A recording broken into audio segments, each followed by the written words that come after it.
glad to have you guys. Very special treat this morning here on the Jaguar Journal. This lady was very influential to me and still very influential to the community in which I come from. And I wanted to bring her on today this morning just so you guys can get an understanding when they say people who make true commitment to the community and changes to uplift our young people. She is on that mission and continues that mission to this day. And I want to welcome here to the Jaguar Journal for you guys to listen and hear from her. Hey, this is my 11th grade AP history teacher, Mrs. Mattie Collins. Good morning, Ms. Collins. Good morning, Terry. How are you? I'm doing good. How about yourself? Doing great. Just great. This is a true treat in order to be able to have you on because, living in Baton Rouge, going to Southern University, and, once I became involved in so much, a lot of people didn't truly know where I came from. They didn't truly have an understanding of my background, but I tell people all the time, and now they get it. Especially in any time Southern plays, where people they say, "Oh, you coming to watch your hometown?" But I also tell people, Pine Bluff is a place where it's pretty. It can be pretty tough sometimes for young people trying to stay on the right track and do the right thing. And I was fortunate enough in order to meet you, and you were my AP history teacher in the 11th grade. But I always tell people, it was something special about how you interacted with students. And I can remember many days you pulling me to a side and, giving me some real words. Hey, I'm not talking about not light up the words, some real words in order to get me to stay focused and get on and back on track. But, you're still part of the community with the Ivory Center for Education. And that is wonderful what you do because you get the kids from out of the community and you take them out of the community and take them around the country to be able to see different colleges and just get an understanding of the world outside of Pine Bluff. So, first of all, just thank you for coming on this morning. Do you remember me as your student in the 11th grade? No, Terry, I taught you world history in the 10th grade. Yes, I Was that world history? Yes. Was it the tip? Okay, well, there it is. 10th grade, Oh, you know what? I did have, I'm going to tell you who I had in the 11th grade. I had Mrs. Blevins in the 11th grade. Correct. Yes, thank you. Correct. Yeah, so You're you welcome. do remember. See, that was a test. Okay. Did I pass? You passed. And let me tell you, you were such an energetic student and always so much fun. I thoroughly enjoyed having you in class. Your whole class was wonderful, awesome. Just like these kids are today, they're still outstanding. And I thoroughly enjoy working with them still today, even after retirement. They're great, just like you all. You look at young people, and you have been around you since retired, but I want to ask, I never asked, but what got you into education? Why become an educator? Well, I come from a family of educators. My two sisters were educators, and I saw how they interacted with their students and how they were so proud of the work that the young people were doing, and they brought that home to me. So I am a proud teacher of 39 years, and I can't think of another profession that I would have enjoyed more. And then you in Pine Bluff, you were at Pine Bluff High, and listen, I tell people all the time, it was a good school. I enjoyed it. It was full of pride. Yes. Anybody who know about the zebras, and then I tell them, listen, Miss Collins, they don't understand about the zebras down in Louisiana. When I try to talk to them, first of all, they say the mascot was the zebras. I say, yeah, but you just, put us on the schedule and watch what we do, though. That's all I'm saying. Amen. I agree with that. And the school pride. Oh, you all had so much school pride, and the teachers too. The entire school district had that same pride. So when you saw a zebra, you really saw somebody, okay? See, they don't understand, so I'm glad I got somebody to bag me. I got some backup this morning, but, most of all, let's talk about the Ivory Center for Education and what that mission is for what you do with that. Okay, we are a nonprofit, of course, and we promote excellence in academics and good character. We are a college readiness youth mentoring program, and we were founded in 2004. And of course, it was out of the desire to improve the social, cultural, and educational outcomes of interested students, 7th through 12th grade. you get a chance to take those students all across the country. Talk about that because, Okay, the crazy okay. thing about it is a lot of students don't have probably never even had a chance to leave the state. Okay, well, since 2006, the Ivy Center for Education, we've been taking college tours since 2006. We call it Annual College and Cultural Experience Tour because we want those kids to also get that cultural experience and to understand the love, compassion, and the history behind Black history. Many of our students don't understand that, like maybe you did when you were coming up. But we're not just a college tour group, we are a cultural experience group as well.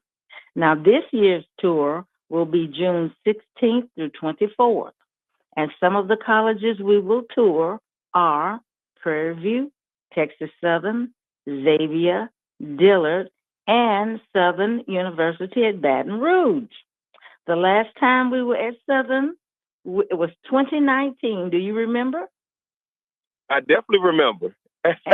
And look, and you all showed us so much love, and we had so much fun until we really want to come back again on June 24th, and we're hoping to get a tour at 9 o'clock because we'll be on our way home to Pine Bluff. We'll be on our way home, and we do plan to stop at Grambling on the way. So I hope So, all the powers that be that's listening to trust me. I'm going to be working in order to try to help because one thing I always tell people. For me, uh, sometimes leaving home is good. Although there is the institution of higher learning right there in Pine Bluff, the University of Arkansas Pine Bluff, which is an excellent choice for yes. to go get a degree for higher Mhm. education.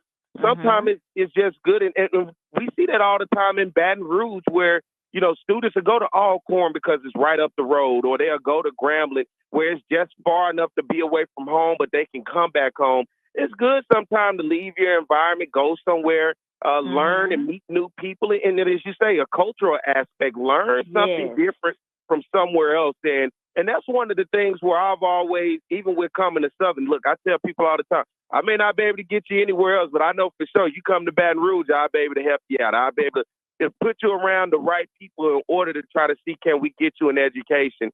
And I think one of the biggest stories was Ladarius Skelton, who was from Pine Bluff, the quarterback, played football. He came to Southern, graduated, had a pretty successful career as a football player. And, it was an opportunity for him to get away from that environment and see another environment and get a chance to see how we do things in South Louisiana. And listen, the food is a little different down here, Miss Collins. Oh, I know.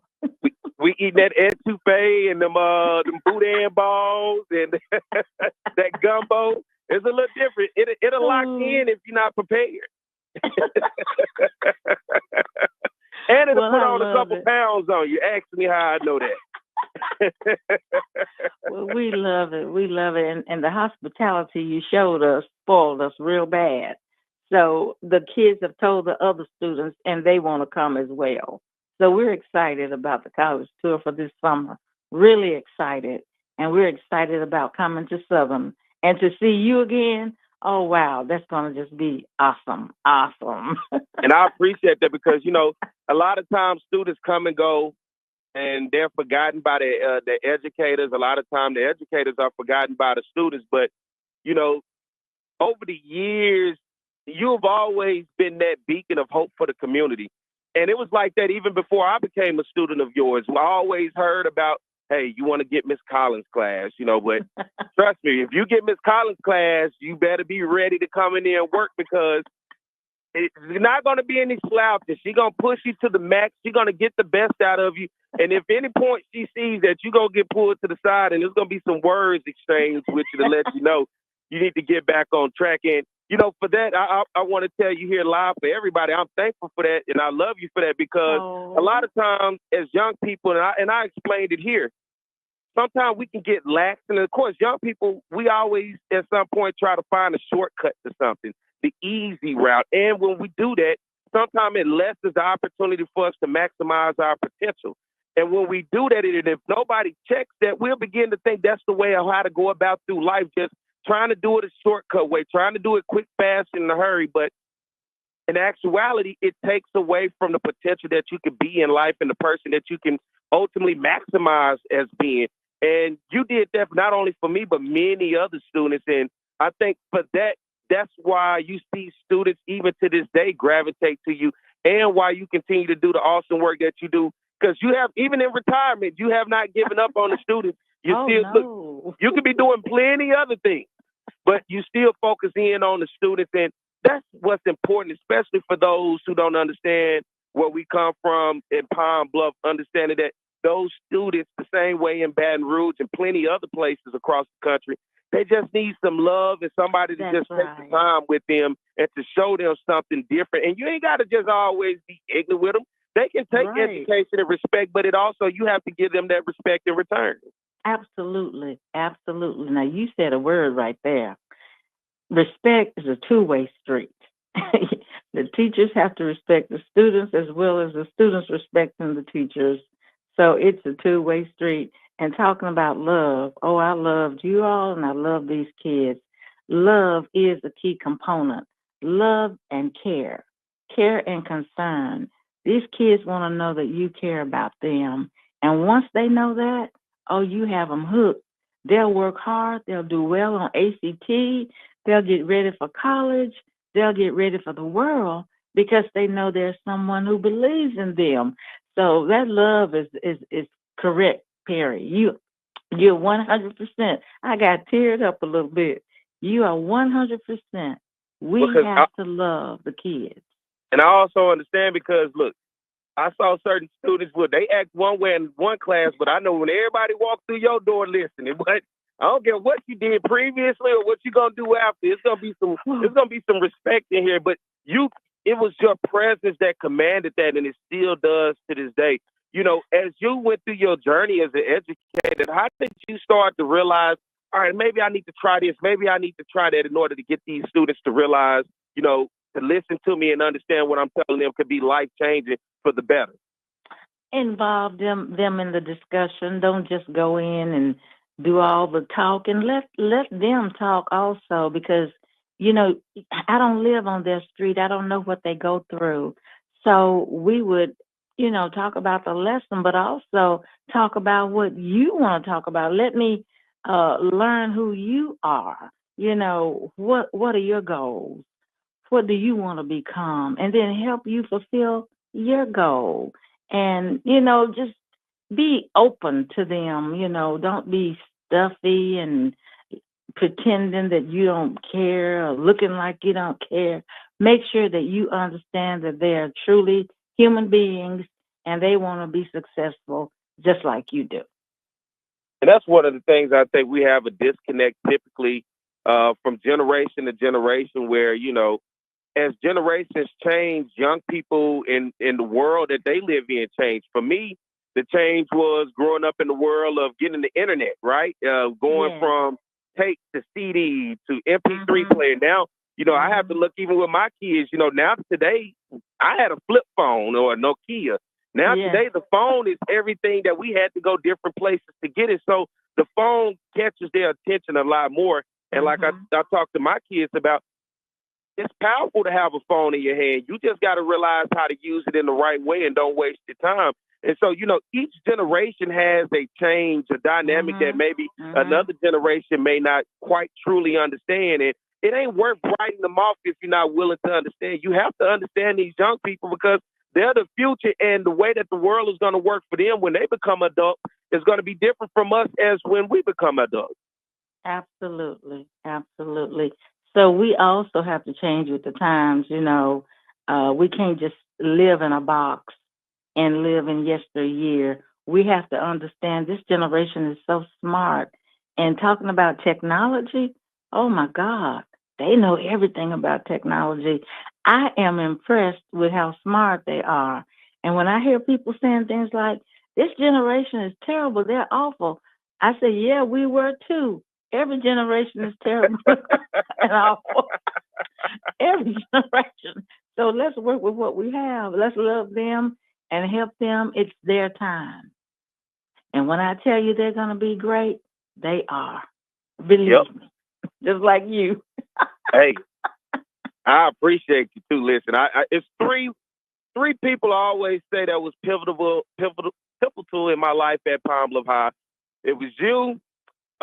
It was Mrs. Glover, Mattie Glover. She was my AP biology teacher, and then I talked about Mrs. Blevins. And listen, y'all ladies didn't have no problem telling me like it is, as they say.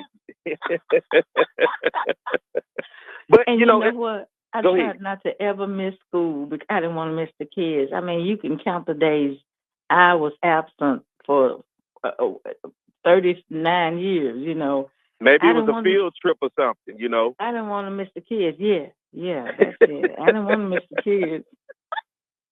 Well, I didn't. I appreciate everything that you continue to do for the community. Hey, and also, for everybody out there listening, you're also a member of Alpha Kappa Alpha sorority. So, yes, I am. If you want to give a shout out to your sorority this morning, because there are some AKs listening out there. All right. Hey, my beautiful, beautiful sorors, intellectuals.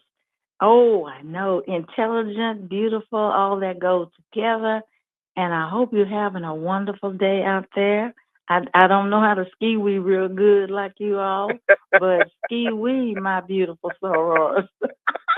And keep that academic excellence going and continue to help our kids. They are wonderful.